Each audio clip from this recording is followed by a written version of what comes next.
Fun fact about me, every time I say good morning, and I do mean like 90% of the time I say good morning, in my head, I hear, what is that musical? Good morning, singing in the rain.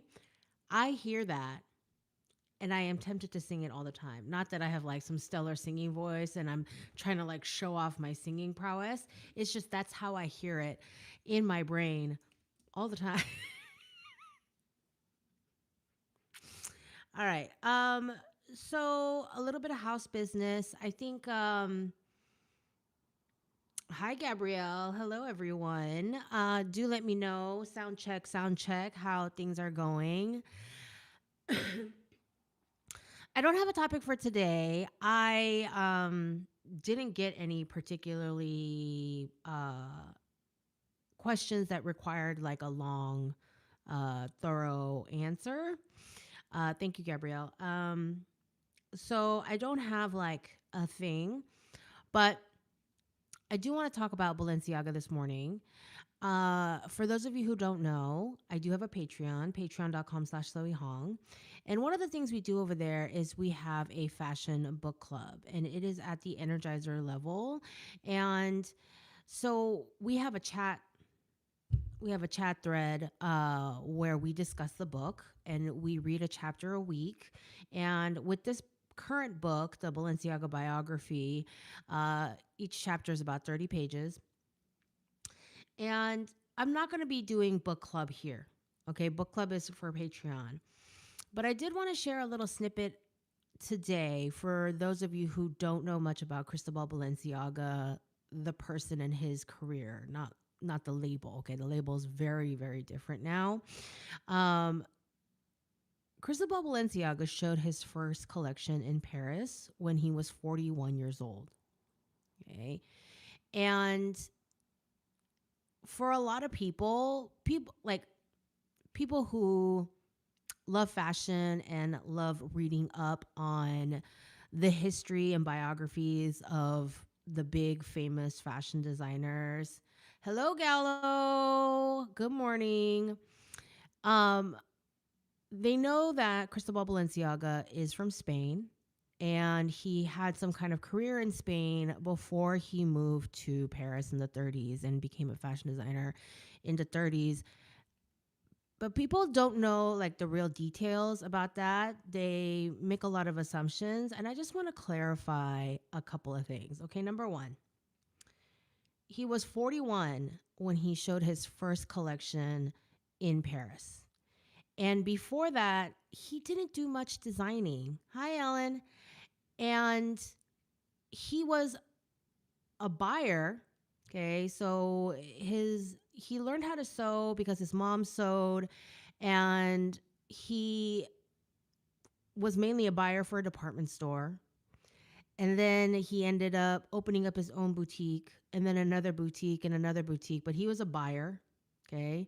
And he learned about French fashion because the big fashion houses back then, like Calou, Doucet, like all these fashion designers would come to Spain to show off the collections and he would buy for his salons. And that's how he got familiar with French fashion. But he didn't start his design house until he moved to Paris in the mid 30s, 1936. And so he started his design career when he was 41 years old.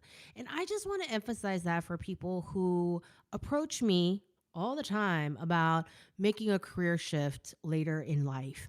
Everybody thinks that whatever you start doing when you're 18, 20, 22 years old, like the quote unquote college age, whatever you decide to do then is something you have to do forever, which is not the case. Like, just ask anybody on the street whether they are hugely successful, medium successful, happy in their life, not happy in their life. This whole idea that whatever you decide when you're 18 is set in stone for the rest of your career. Did he use, did Cristobal Balenciaga use all the things that he had learned as a buyer, as a store owner, learning how to work with fabric with his mom, like helping around the studio? Of course he did. We all take things that we learned in previous years, previous jobs, everything into whatever new job we're moving into.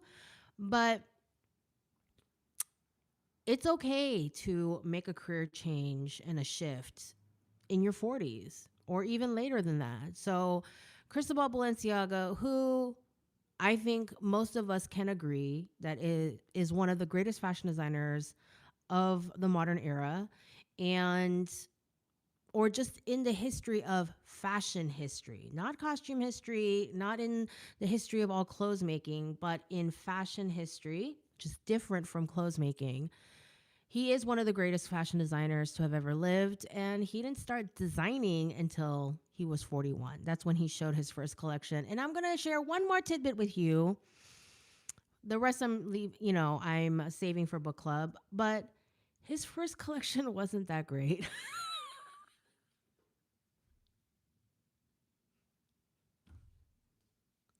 there's there's a lot of there's so many, you know, we've been talking about creative musical chairs in the previous season and how important that first collection is and how fashion moves so fast and you know you don't give designers a chance to like kind of marinate in a house archives before you jump to conclusions, and I've always been like, no, give them a season or two. And the example I used to give is Tom Ford's collection, first collection for Gucci, sucked. Nobody talks about it because it sucked that hard. Okay, that collection where Amber Valletta comes out in that chartreuse charmeuse shirt, the aquamarine version of which Madonna wore to the award show. That collection was not his first collection for Gucci. There's this fashion guy I like to listen to. He's kind of a nerd on TikTok, and he referred to that as Tom Ford's first collection for Gucci. And I was like, what else are you getting wrong? Anyway, anyway, so yeah, Balenciaga's first collection in Paris, it was like boring, kind of very conservative, very budget conscious. He's thinking like a businessman because he was a store owner and a buyer. And so he was thinking very much like a businessman and not pushing himself creatively. And that collection, while it did get a lot of attention, even his top vendus was like, it was kind of boring. And we don't really have a lot of, like, when you think about the great designers and how we catalog their best dresses, their best looks, and we hold on to these pictures. Yeah, a very safe first collection, Ellen. And it was none of that first collection's dresses ever show up in the Balenciaga archives because, you know, whereas Christian Dior, we can't ever shut up about his first collection. It's like, wow, new look, blah, blah, blah. Okay, listen, okay, it was nice and everything, but calm down, all right? So if your first collection isn't gangbusters Dior's new look, it's okay. And if your first job out of the gate isn't like the best job, maybe you want to be a designer, but you're working, as a merchant instead for a while, growing contacts, making money and saving money and learning the business side of things. That's okay. Christian Dior, he was also in his 40s, well into his 40s when he came out with the new look. He was working for other houses, notably Lucien Lelong, before he started his own house. So these preconceived notions of, I have to make it when I'm 20, 22, blah, blah, blah,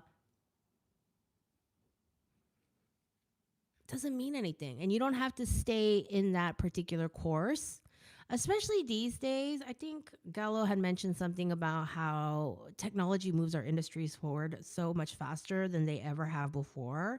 And yeah, with the advent of the internet and all these new technologies, whether or not you choose to embrace AI and all these things, it is propelling the industry forward. And so if you decide to pivot, given all this new information, And when we come across new technologies and new information, if we decide to pivot in our careers elsewhere, just slightly branching off, good for you if you find the path that is your goal. Because here's the thing, when I was going to school, I first started school in the 90s, okay?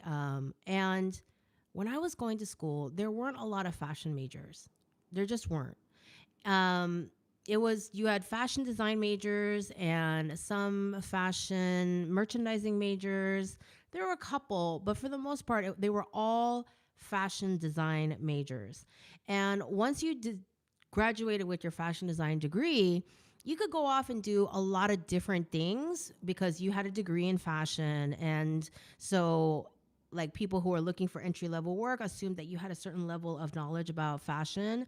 And the thing is like, a fashion degree, it really is like the most basic fundamental, like, it has all the information you really need to be working in fashion, which is how garments are basically constructed, textiles, like how to put together like a decent sketch so that you can communicate with people who don't speak the same language as you, all these things, right?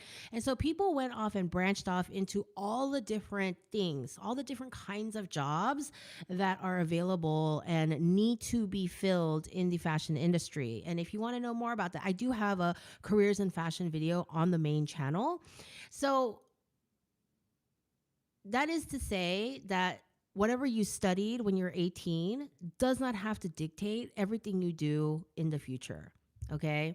I mean, people talk a lot about, like, oh, famous people who didn't go to college. And yeah, Cristobal Balenciaga did not go to a fashion school or academy or anything like that, but he learned how to sew when he was 11. So, because his mom was a dressmaker for local aristocracy. So, like, he kind of went to school. Okay. You know what I mean? Um,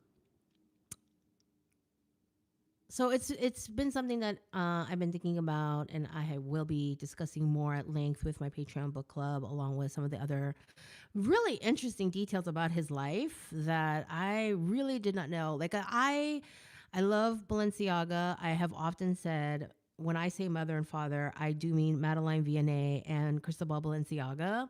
But I didn't really know a lot of the details about his life and his career. So reading this book has been really revelatory for me. Very interesting. So if you want to join us over there, the book club is at the Energizers tier. All right. So I'm going to scroll through the comments now. Hmm. Gabrielle, I have a question about interfacing on stretch fabric for evening wear after the Balenciaga talk. Okay. Give me your question. Be more specific about interfacing on stretch fabric, because uh, you definitely don't want to fuse stretch fabrics. If you like, anyway, tell me your more specific question about working with interfacing. Gallo says Balenciaga just sounds so fancy. Yeah, some people just have really fancy names that you are like, you were made for fashion. Did you make that name up? And it's like, no, his birth name was Cristobal Balenciaga. Some people just have a name for that kind of thing. I mean, Madeline Vianney also sounds super fancy. You know, I think Paul Poiret is like, eh. Christian Dior feels like a very fancy fashion name. My birth name's my Korean name. It does not sound super fancy.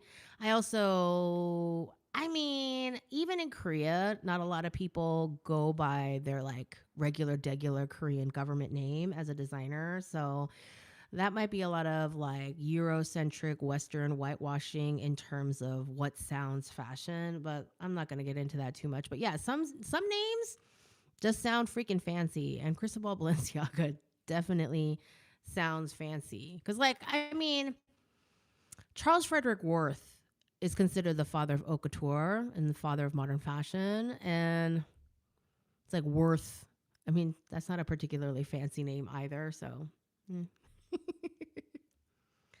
do everyone saying hello to each other? Yes. Okay. Gotta get through the uglies first, warm ups. I mean, yeah, I mean, I don't know exactly what you're talking about, but what my brain went to is all the really ugly things I did in school and the subsequent years. And yeah, so let me tell you something that I find really annoying, just like apropos to nothing. I keep getting these email notifications for various live streams from creators that I follow. I'm like, why are we all live streaming at the same time? Knock it off. Um, anyway, so Gabrielle says, I think the make it under 20 is reinforced by the 30 under 30 list and the lack of conversation about changing careers in general. I have a girlfriend. I met her I met her through the fashion blogging community in my mid 20s. And she lived in New York at the time, and I lived in the Bay Area. And I ended up going to New York for work. And so I got to hang out with her, and she was building this company. I'm purposefully keeping it vague. She was building this company, and she was really, really ambitious and really wanted to make it work, and she was kind of like all consumed by this. And even when we were hanging out with like our small like blogger social circle and stuff, she was really hung up on this thing and this thing and that thing and that thing. And I was like, girl, take a break. We're out having drinks in New York, like we're supposed to be having fun. And she's like, well, I only have this narrow window before I can be considered like, what does she call it? What is that thing when you're like a young genius? They call Mozart this all the time. But it's like, she's like, I have the, and she's a few years younger than me, and she's like, I have this limited window of time to make this into a success. Um and before I've kind of aged out of like the young genius category. And I'm just kind of like, all right, if that is so important to you. And I didn't really think much of it. And then when I moved to LA, I was having lunch with a friend from back in those blogger days. She was in the same circle, a different woman. And, when I announced that I was moving to LA, she messaged me. She's like, let's do lunch. I'm like, absolutely. So we got lunch shortly after I moved here. And we were just catching up on like all the people that we, have in common and stuff. And I was like, whatever happened to so and so? Because I lost track of her. Not that we had some like huge falling out or anything. And she's like, yeah, she was working here and working there, and she was trying to do this thing, and then she got cancer, and she just kind of dropped out of life and is living in the middle of nowhere in, she said some state. I'm not going to, purposely keeping things vague, but she's like, yeah, she got cancer, and so she's out there just living in a cabin. And I'm like, that's kind of what happens. Like, you kind of have to pace yourself a little. If you are very lucky, if you are lucky, life is a marathon. If you're lucky. Um, so yeah, that's what I have to say about that. Gallo, so fascinating in the fashion world. Yeah, I mean, we're an interesting lot. For those of you who don't know, Gallo is an old friend from college. She did not study fashion. We had a lot of freshman core classes together, like 3D and life drawing, and then she went off to her major, and I went off to mine. But yeah, fashion's weird. We're a weird group. Ellen says Balenciaga also had a rich visual childhood. Oh yeah, I bet. Save that for the Patreon group. Ellen's in the Patreon group with us, so save that for the Patreon group. Gabrielle says, I'm thinking of interfacing the neckline. It's a little wide and the shoulders. The only interfacing I know for this is fusible tricot. What other kinds are available? Okay. If you were to fuse, okay, first of all, in general, I don't like fusing the self unless it's the whole panel. Okay, for the most part. There are some exceptions to the rule, but I find with a lot of fabrics, you can still see the outline of the fusible on the other side. and it affects how it performs. And so you kind of have this stiffer piece that's like with like the softer drapier piece hanging off of it, and it just looks really weird. Whereas if you had a seam and you had a stiffer piece and then a drapier piece next to it, that looks more deliberate. Okay, so there's that. So in general, if you're talking about like heavier leathers and wools and stuff, it's less noticeable. But if you are talking about, you know, stretch fabrics in a dressier format, then they're probably going to be thinner, and you're probably not going to want a lot of like difference showing in where the fusible ends. If you saw one of, I forget which of my leather videos it was, where I was adding fusible to the neckline of my leather tank, I was testing it to make sure that you couldn't really see the outline of the fusible from the other side. So anytime, and this is interfacing for everything, uh, always test your fusible on your self fabric on a scrap, always, to see if you can see the line of demarcation where the fusible ends. Okay. One of the things you can do is to fuse a facing instead. Okay, so let's say you have a neckline that goes like this, and then you have like a strip of facing that sits on the inside, and then you fuse the facing so that you get the support of the facing and the inner facing, the fusible, without affecting the outside. Now, if something is particularly slinky, then you are going to see all that bulk of the facing and the inner facing underneath. So that might not be an option. Another option is to add, if you want something that won't like stretch out the neckline, have you seen those t-shirts with the clear plastic? This is something people do with like clear bra straps. It looks like just like a clear rubber strip. I don't actually know what it's made out of, but you sew it into the neckline so that there's like it stretches depending on how you sew it, of course. It stretches, but it limits how much it stretches at the neck. And so it gives that extra layer of support for the neck. And that's even without like the rib knit collar. I'm always wearing a t-shirt. Why am I wearing this today? That's not a very good example, but so you could do something like that instead. You can also, and I would test this on some scrap fabric beforehand, but you can also, you can bias bind a neckline, and you can either use the self, use a different fabric, maybe something a little bit more durable, or you can fuse the bias binding. If you're using the self fabric as your bias binder, you can block fuse your fabric before you cut it into bias strips and see if that helps support the neckline. And this is kind of more of a design consideration, if it's very off the shoulder and you're afraid of stretch and collapse and all these things, you might have to just put in shoulder straps, like a little delicate, like little something in there, so that more of the weight is on the shoulder strap as opposed to the neckline that's going around the shoulder.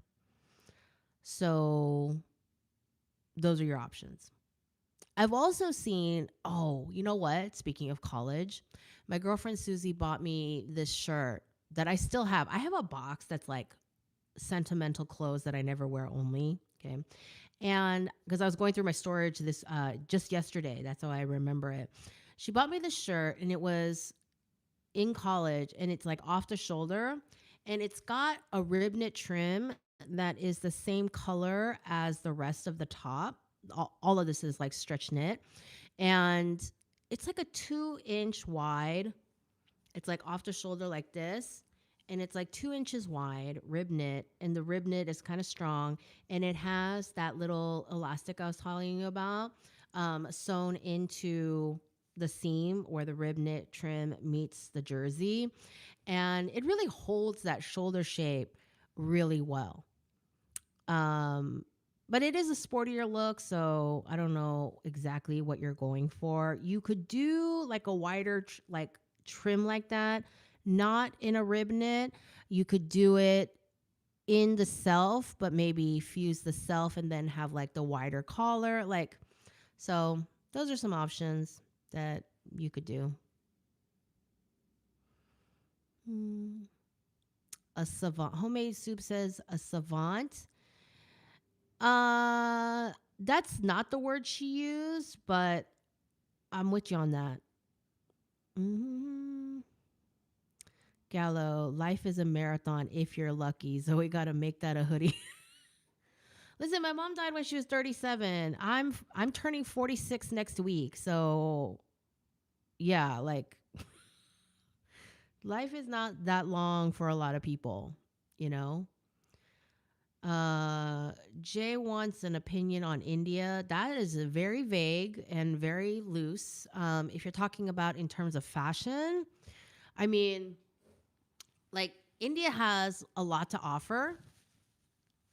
Uh, there are things that they are very good at, like embellishments. They're like the king of embellishment. The culture around how they can make such great embellishments so well is Um, for those of you who don't know, I worked backstage for Rahul Mishra's Oka Tour shows twice, once in January and once in July of this year. And so I got to see, and his workshops are all in India. He employs, I don't know, anywhere from, I think, 1,400 people in New Delhi to work on his Oka Tour and ready to wear lines. And he shows in Paris twice a year during the Oka Tour official calendar, but his workshops and everybody, like his offices and everything, are in India. And so I have gotten up close and personal with some of the super beautiful embellishments that, his house can do. And it is unreal. Unreal. Like, whatever you want to say about his aesthetic and maybe he's not your style, whatever, that's fine. But I'm looking at his coats like this. And if you go to my main channel, you'll see like my Paris videos from January and July. I get really up close and personal with his embellishments, and they are to die for. Like, they are incredible. And uh, so there's that. And then, I've been to trade shows where I've talked to Indian vendors, and a lot of them, I talked to one where they do embellishments. Their rates are very good for very good work. Like, I talked to this one guy at Tex World, and like, logically, I knew the beads were sewn on, but it was so delicately done with invisible thread that I was literally looking at it like this to see the thread, because the handwork was so fine. It was just so fine. It was just unreal. And then I was at another trade show. Where was I? Functional fashion, the Functional Fabric Fair, which is a completely different kind of fashion. But I was talking to this man, or this man and his female sales rep, the man and the woman, and he runs a factory in India that does mechanical cotton scrap sorting to create new fabrics. So they have a lot of dyed cottons over there. And so they are mechanically sorting into different colors, and they are taking all this mechanically recycled cotton and reweaving these cotton, and they're sorted into all these different colors, and then they are reweaving them into new fabrics. And it's like, it's cool because they're recycled, so they have, and it's like soft and like worn in a little bit. And so the colors are never going to be as like vibrant as like fresh out of the lot polyester, but it's got like this relaxed, easy, like lived in look that's really nice and is very popular. And he's doing that in India. So there's a variety of things happening in India, not just decoration. When I was working at the Leather House, we had domestic and international overseas production, and our overseas production was was done partially in India and partially in two different regions in China. And India did a lot of our pig split, which is our pig suede. It's like a different kind of pig suede. And I don't know, we had a lot of leather done, cut and sew, not sampling so much, but cut and sew production in India. So they're capable of a lot of things over there. I mean, the land mass is huge. There are so many people. Like, they're good at a lot of things. So that's what I think of. I mean, that's really what I'm limited to. I mean, in terms of the fashion industry. I mean, I like Indian food, so I always say Indian food is the best of British food. So, and I like spicy food, so, but yeah, India can do really, really beautiful things. And if you have not seen the Rahul Mishra videos, you should watch. Like, the embellishments are gorgeous. So, do do do do. Mm.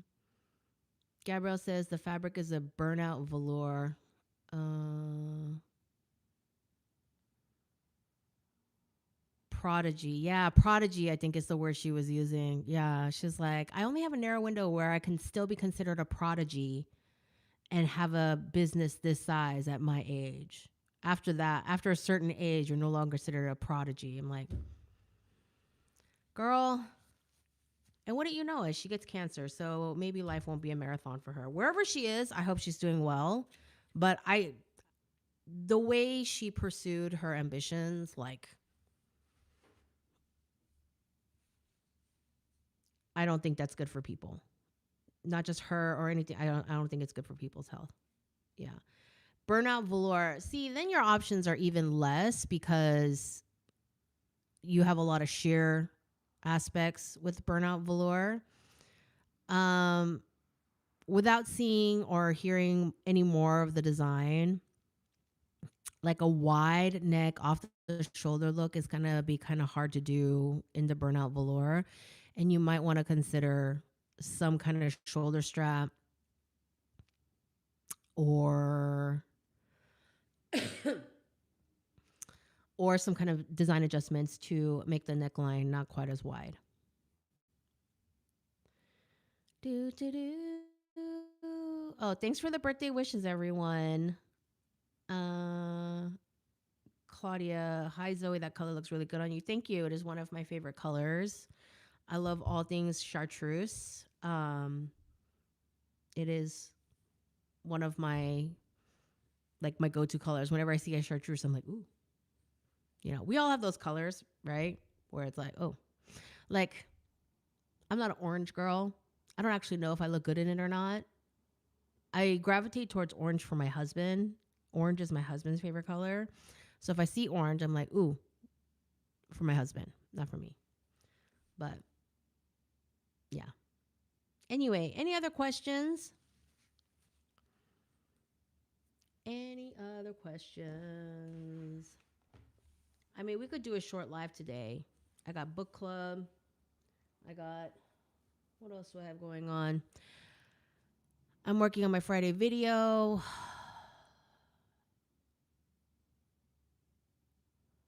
Yeah, that's it. So, question.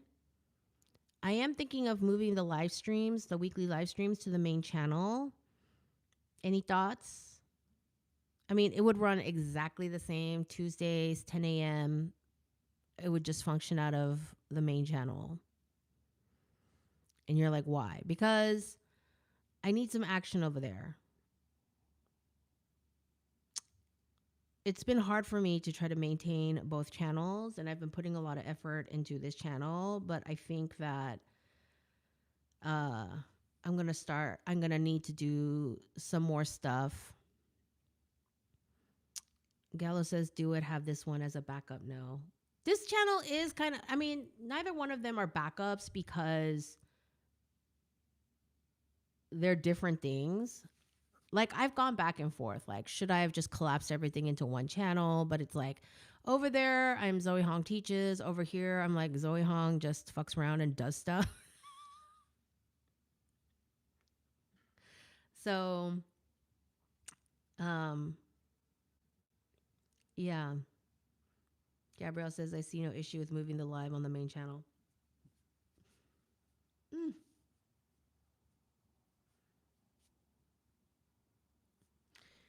Boop, boop, boop, boop, boop. Okay. Ellen, just don't confuse me too much when you move. How would that be confusing? It's just the main channel. Just go to the main channel. I'll remind you on Patreon. Okay. I'll remind you on Patreon of the move. I'll be posting it all over my socials. I don't do anything without posting it on my socials. So, should be good. All right. Um, yeah, I don't know. Here's the thing is the reason why I'm kind of flip flopping about my career, about this channel, about that channel, and whatever is going on is I've been having some health problems and I've been going to the doctor a lot. And, when I celebrated my 10-year anniversary on YouTube, I really wanted to go on a year sabbatical. I was feeling a lot of stress. And for those of you who know, 2023 was the worst year of my life. Uh, and I don't think I really fully recovered from that. Um, and so, and 2024 wasn't a piece of cake either. And then this year I moved, and then my husband had surgery twice, and then it's just like ongoing. And July, when it was my 10-year YouTube anniversary, I really wanted to take a year sabbatical and actually just work on my health, like get myself on like a really healthy eating regimen and exercise regimen. Perimenopause is hitting me also on top of everything. And I'm fairly certain I have perimenopause onset ADHD. So that's super fun. But then at my last physical, my doctor detected a heart murmur. So all these things are going on. And so I don't have like a clear vision of what I want my future to look like and how much like my future diagnoses or whatever is going to affect that. And I really still want to just take a year sabbatical and go see 100 doctors and have some of these procedures that I have been putting off and heal and travel and not think about anything. I've been saving a lot of money. I'm a rather frugal person and I have been saving money for a rainy day. And so I'm coming towards the end of 2025, just like not feeling particularly creative, not feeling driven to, work on my channels. Social media is so draining. Anybody who's ever worked in social, you know what? Let me tell you something. There are reasons why, like, so many of your social media favorites are gone because working in this space, I'm not going to say it's the hardest thing ever. There's so many harder jobs. Okay. So please, huge grain of salt. Okay. There's so many harder jobs. Like an ambulance just, drove by, and I am aware EMTs, doctors. Okay. I'm not saying it's the hardest job, but it's very draining. Social media is draining, especially if you're more introverted. And I have not had a proper vacation where I left my laptop at home and didn't answer emails and didn't do some stupid thing work related in 10 years. I have not. I have not. And I think it's catching up to me. 2023 did not help me.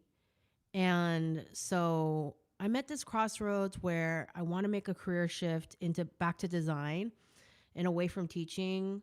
And I can't seem to make it happen in the ways that I want. And I'm also severely unmotivated to do so because I'm feeling so poorly all the time. Um,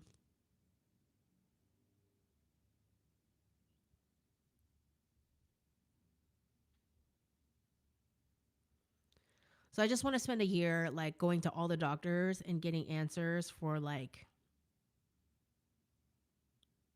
all the weird things that I'm feeling all the time.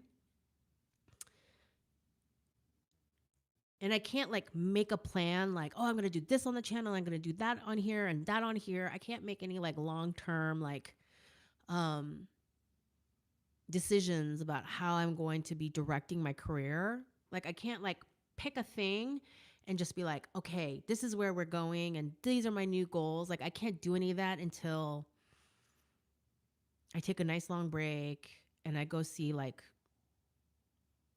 a doctor, and I have a weird lipoma and I have a weird skin condition and I just have all this stuff. And I mean, I already have chronic conditions, which is, you know, why I had to, one of the reasons why I left corporate fashion. So, wow, I did not expect to dump all this stuff on today's live. But anyway, that's where I am in my career. Okay. Um, Political unrest pushed Balenciaga to move to France because Spain was in a mess.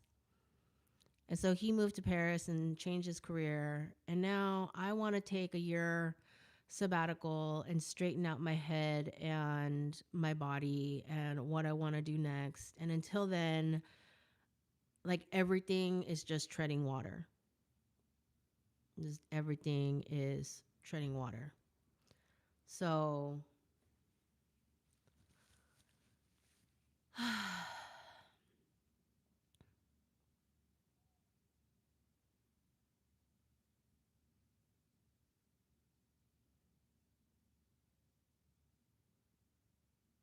anyway, back to the comments.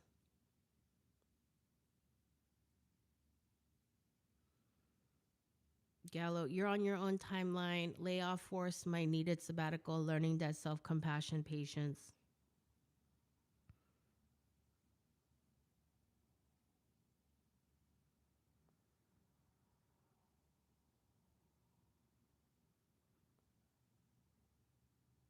Yeah, I don't know. I think I'm just gonna,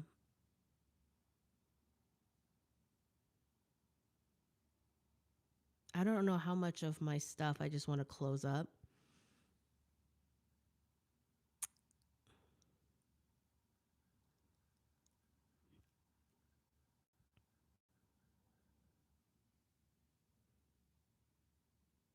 Like, I actually enjoy some aspects of my job. I just really need to, like, you know what I hate? You know, my girlfriend, okay, I have this girlfriend. She's a lovely person. I adore her. She's very type A and very goal oriented, and she's had a lot of success in her life. And she also has made a recent career pivot. And, you know, she and I were talking about our careers as we do, and she doesn't work in fashion at all. But she was like, you know what you should do? You should make a list of the stuff you hate and the stuff you love and try to figure out your direction. And she knows me well enough to know that I love a spreadsheet. I love a good list. You know, I'm definitely someone who does better when I'm like writing things out and kind of like seeing it like right in front of me instead of just like letting things percolate in my mind. And so I was like, yeah. And you know what I hate the most is fighting the GD algorithm. Always fighting the algorithm and trying to make the algorithm work so that you know, it's always like I post, and I feel like everyone knows what's going on, and I post and I post and I post the same stuff everywhere, and then people are still like, "Oh, I didn't see that. I don't know what you're talking about." I'm like, well, part of it is you weren't paying attention, but then again, that's not your job. And part of it is the algorithm is not pushing content to the people who literally follow me. Like they literally follow, they hit the subscribe, hit the follow button, but the algorithm doesn't feed people the stuff that they are literally subscribed to, literally have told them, I want to follow this person. And so everything is stupid. And that's just really the worst of it. I love teaching. I love interacting with people. I love Patreon because I don't have to fight the algorithm. All my stuff gets sent out to emails to anybody who hits the follow button. The chat is there, the thread is there. And so it's like Patreon, I love Patreon because I don't have to fight the freaking algorithm to get what I need out to people. And I need to figure out a way to do the things I want to do without fighting the algorithm. I think that's why I hate Instagram so much. I don't hate the people on Instagram or like the format in which you share things. I just hate fighting the algorithm and feeling like it has so much power over my life. It makes me crazy. You know, on Patreon, I share things that are for free. You know, there are people there who are just like free members, and I post stuff that I think the free membership will enjoy, things that I think are helpful, things that I think are interesting. I just posted a whole thing on global fashion exhibitions that you can attend. And it's just like I like having that community there where I'm not fighting the algorithm. It's like everywhere I have to fight the algorithm is so annoying. And for some reason, Threads only likes it when I talk about the bathroom. That's a long story. Like, I've had two semi viral posts on Threads, and they've all had to do with going to the bathroom. Not me personally. One post was about hotel bathrooms, and the other one was about how I found it fascinating that some women, instead of taking their bathing suit off, just scooch the crotch over to pee. It was a whole thing. Anyway,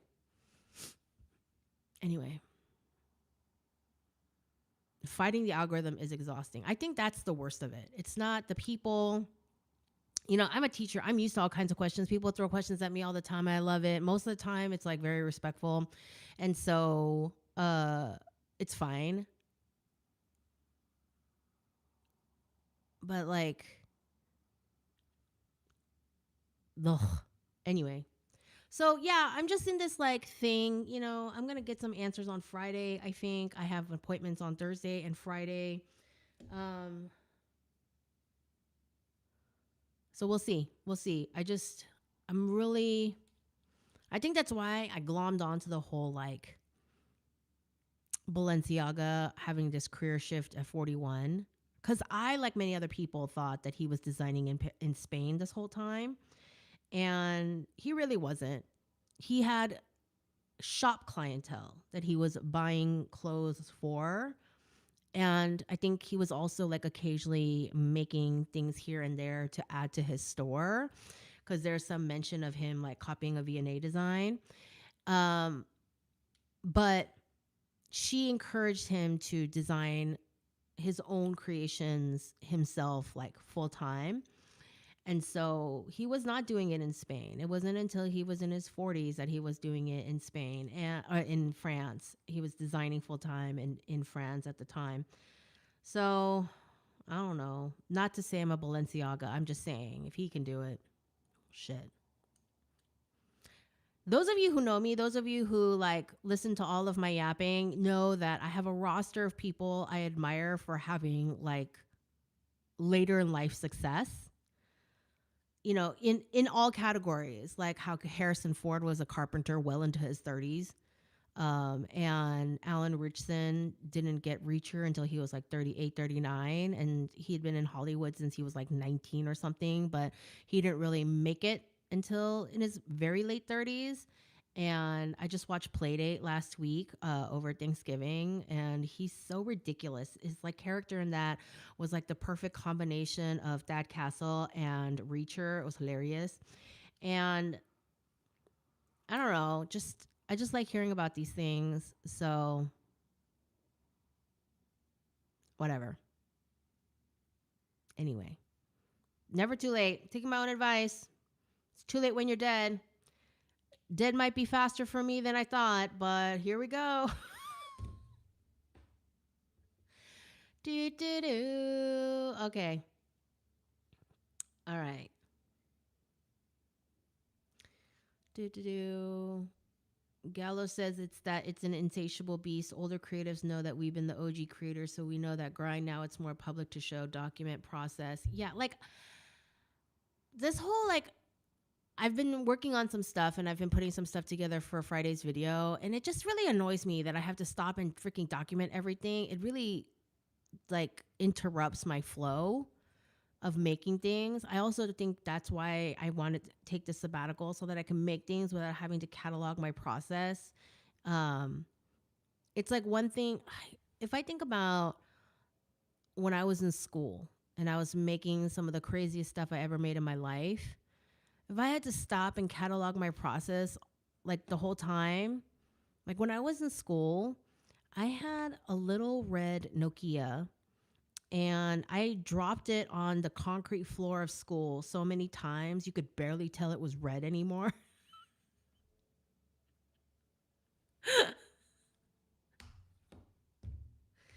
And you had to text using the number keypad. Oh my God. So you couldn't take pictures with it. Like, I mean, I barely listened to voicemails on that thing. So, yeah.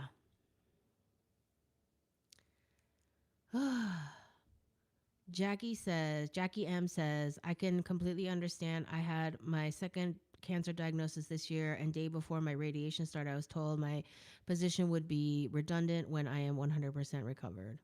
Damn. That is harsh. I'm so sorry. That is harsh business. That is, that's terrible.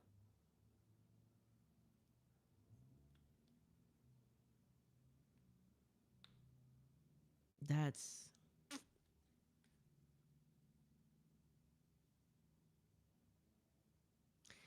that also is part of why I really want to keep this going because I cannot imagine working for someone else at this point.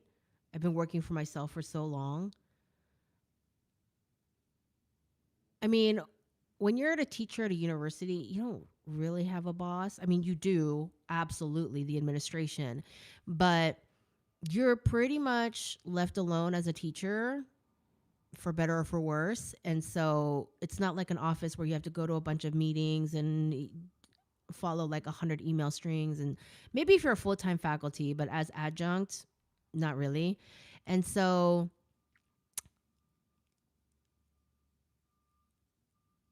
man, it has been about 15 years.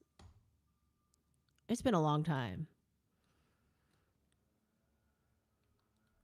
But your company is really taking you over. That's harsh. That's freaking harsh. Oh, Gallo says Perry is a nasty little beast. Tell me about it. Oh my God. And tell me why I have cold flashes instead of hot flashes. Not to say I really want either one of them, but I have cold flashes and it's not fun. Jackie M says, I'm trying to use my sick leave to flesh out what my next career path will be. Hopefully, something creative. Well, good luck to you. And hopefully, this ends up being like a destined sort of like good transition, like harsh at first, but ends up being like something magical. I really hope that for you. I super really hope that for you because that is insanity. Insanity. Uh, Claudia says, do it. Take a break if you need it. I'm sure when you come back, you're going to have so much more energy and motivation. I hope so. There is this woman that I know. It would be too much to say that we're friends because that's not talking S word. I'm just saying like we met a couple of times. I admire her very much. We're mutuals on the internet, but I'm not gonna be all like, yeah, she's my friend. Like she's a very successful artist, muralist mostly, but very successful artist. Um, and she took a sabbatical sometime last year, and she came back and she's like, it's the best thing I ever did for myself and my career. She's a little bit younger than me, but still, like, I was like, that sounds good. That sounds really good. That sounds really good.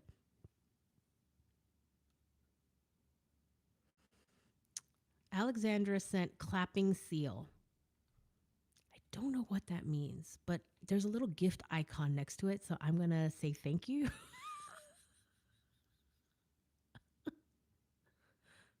um, okay.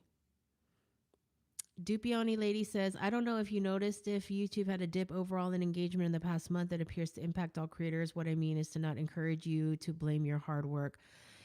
Yeah, you know what? Like people say, people ask me about my main channel all the time. A lot of them don't even know my second channel exists. So they ask me about my main channel and I'm like, yeah, blah, blah, blah. I tell them my stats, like stuff they want to know. And they're like, oh, when did you start? And I say 2015. And they're like, oh, you're like old YouTube, back when YouTube liked its creators. And I was like, is it? I don't like, I genuinely, I'm like, I don't know what that means. But apparently it's like, yeah, like if you try to start a channel these days, it's so hard. And I know that I had the advantage of like uh migrating people from my main channel over to my new channel. And even with that, like this channel is so much smaller than my main channel. And so I know that I could not have had like not could have like monetized as quickly, grown as quickly if I didn't have the main channel. When I started my main channel, I had nobody. Like I didn't know anybody online. I was barely on the internet. I had my 50 Instagram followers that were just people I knew in real life, that sort of thing. And I have my name, Zoe Hong, as my Instagram handle because I'm older and I've been on the internet since its inception. And I have a husband who works in tech who encouraged me all the time. Like, anytime there's a new social media platform, grab your handle. I have the Zoe Hong handle for social media platforms that no longer exist. It's just like my husband's like, this is a new thing. Do y'all remember Peach? Of course you don't. It lasted for like a day, but I have the Zoe handle over there because my husband would hear about them and he's like, go grab your handle. And so when Instagram was a thing, he's like, go grab your handle. So I grabbed my handle. Like, so that was, and I had, when Twitter started, I had at Zoe Hong because when Twitter started, I had to get an invitation from my husband and he's like, go grab your handle. Like, cause he works in tech and he knows all the early adopters and all that stuff. So yeah, but yeah, just doing anything. I mean, I like to think that my content was really good, but it's a lot of it is luck. And my channel is really weird because people don't use it as a regular stop. People use it as, there are channels where it's a bookmark because you're like for future reference. And then there are channels where it's your daily stop for some entertainment. And I know this because I am exactly the same. I am subscribed to a bunch of channels, and some of them are my daily entertainment channels. I love Emmy Made. She's so adorable. I love the Sorted Food guys because they're always doing weird stuff with food, but like in a respectful way. Like they're always experimenting. Let's not say weird, experimental and trying new things and trying different global cuisines and stuff. They're like a bunch of white British boys who are like, yeah, there's more to food than British food. Like, yeah, we know. And so there are and then I also have the YouTube channels I'm subscribed to that are like bookmarks that I'll watch later, like Claire Schaefer's channel. Rest in peace, Claire Schaefer. The fashion history. She also passed away. Like, I don't want to be them. I don't want to have like this floating YouTube channel where the creator passed away a long time ago and it's just like this weird random floating YouTube channel that people check in on every once in a while. Oh my God. Anyway, I'm feeling kind of morbid today. Anyway, what was I saying? I don't know. I don't really know.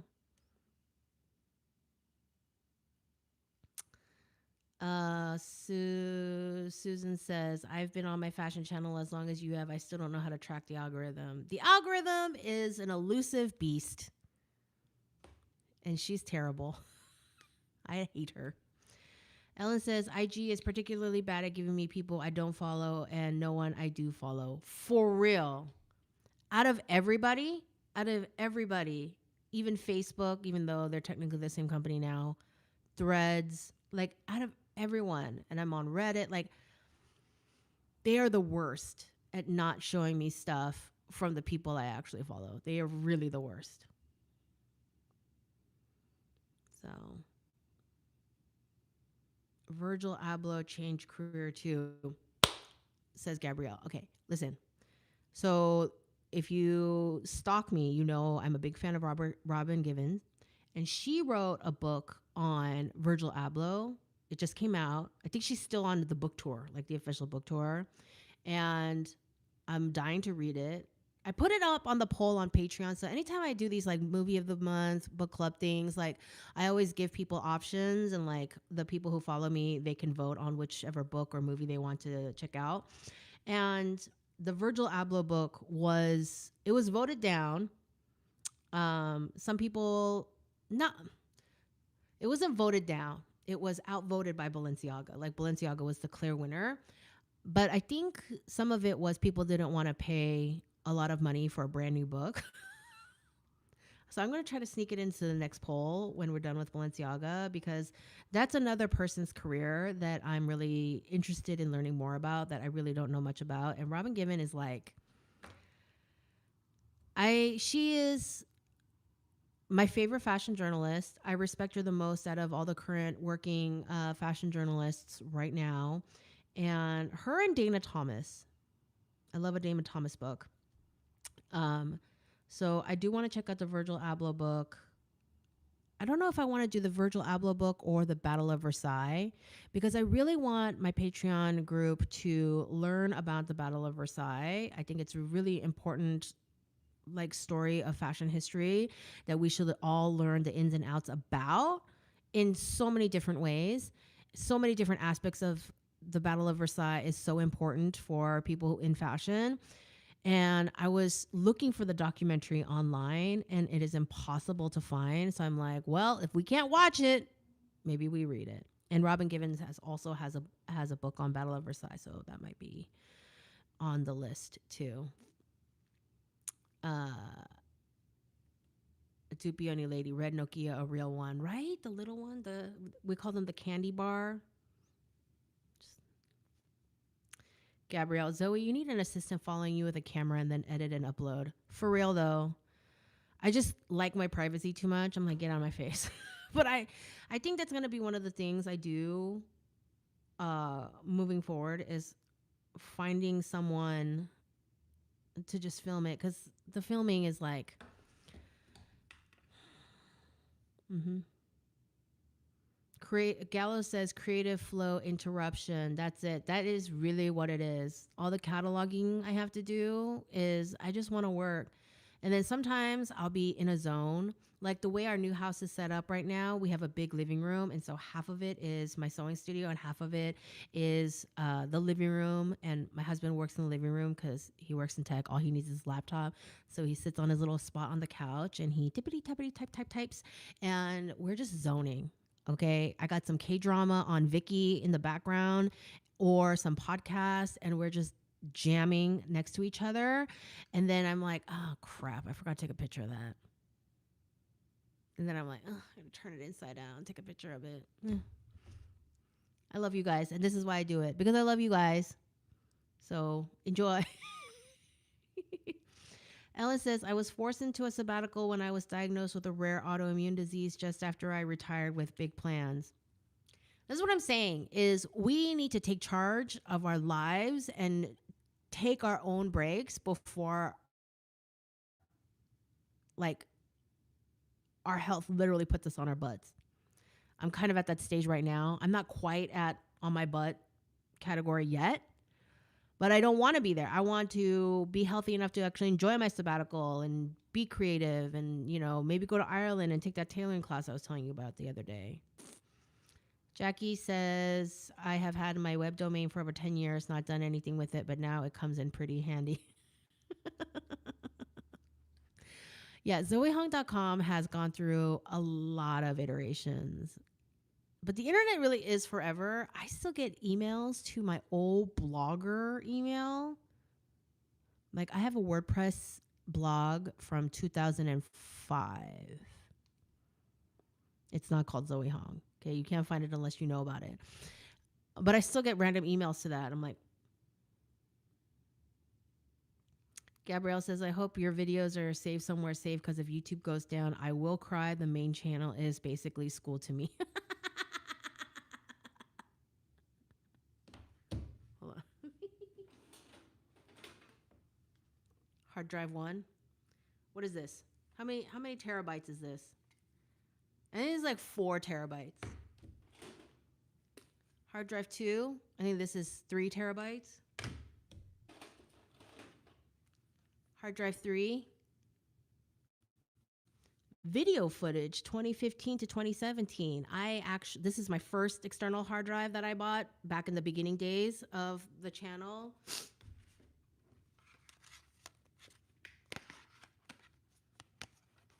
Terabyte upon terabyte upon Don't you worry, girl.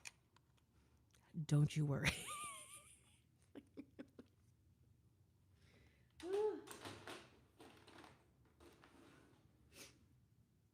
Those things are never that far from me because if I lose data, I also use a backup system called Backblaze, and it keeps files back to a year. So even if I accidentally delete something, I can restore it with Backblaze.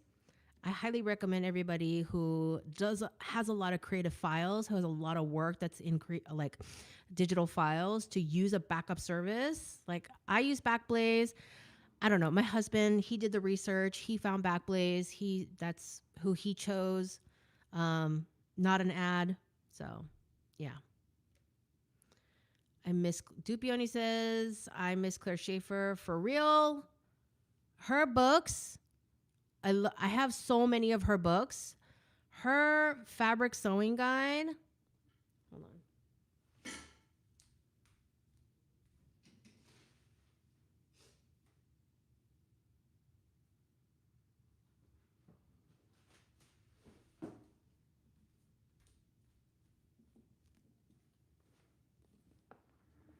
I always know where this one is because it's so good. Claire Schaefer's fabric sewing guide. Look at the size of this thing, okay? There are newer versions, older versions with different covers, but Claire Schaefer's fabric sewing guide, if you sew on an industrial level, on a personal level, tote bags, evening gowns, suits, whatever. Okay.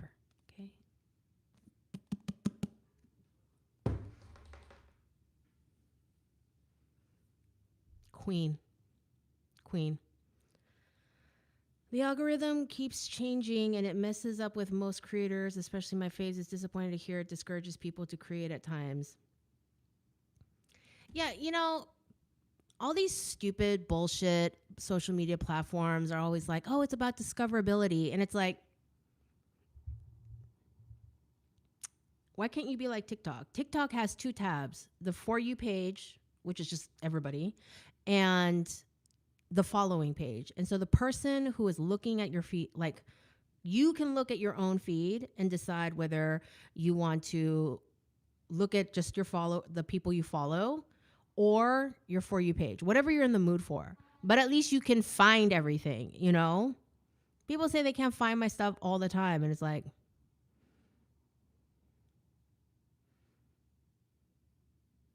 Gabrielle says, I have to join this Patreon tier. Ablo's early professional career is similar to mine. I'm trying to switch to fashion too. And Gabrielle says, Vicky blocked my account. I still don't know why. What did you do? I didn't know there's anything you could do on Vicky that could get you blocked.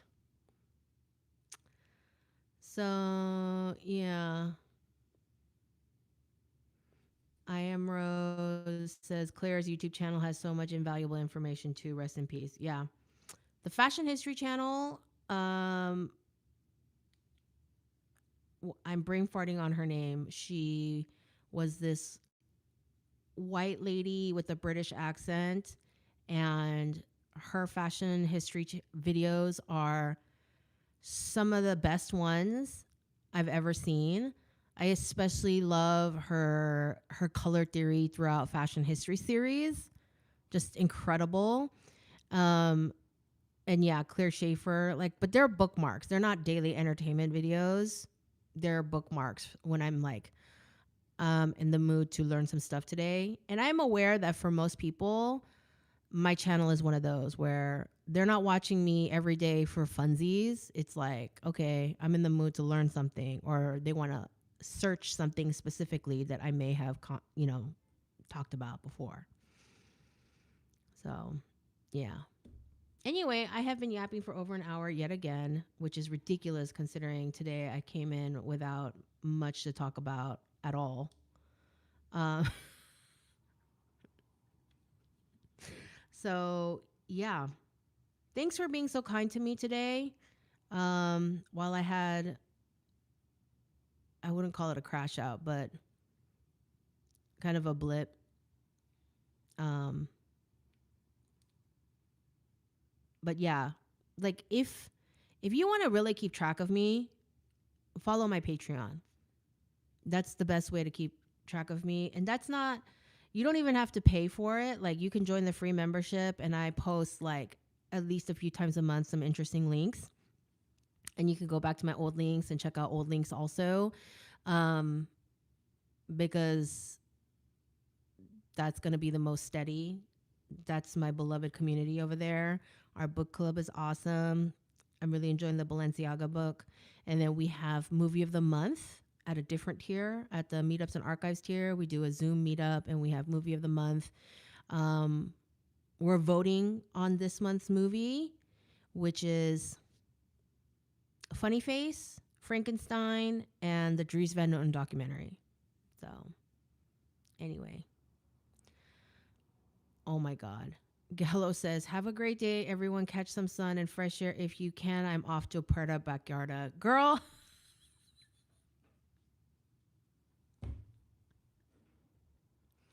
Puerto Backyarda. I love it. Dupioni lady. Is the fashion history channel Zidane Design? No. It's, I think, literally just called the fashion history channel. And a lot of her thumbnails are green. Like, they have a green background with other pictures on top of it. Um, I'll make a post on the channel with the link to it if it's still up. Like, some people, like, their families decide to take their internet. The ultimate fashion history, yes, that's the one. That's the one. But I'll post the links if I can find it, because some families, they like to like take down like internet stuff of someone who's passed away. And but if it's still up for people to enjoy and learn from, I'll post the links on a post on the channel.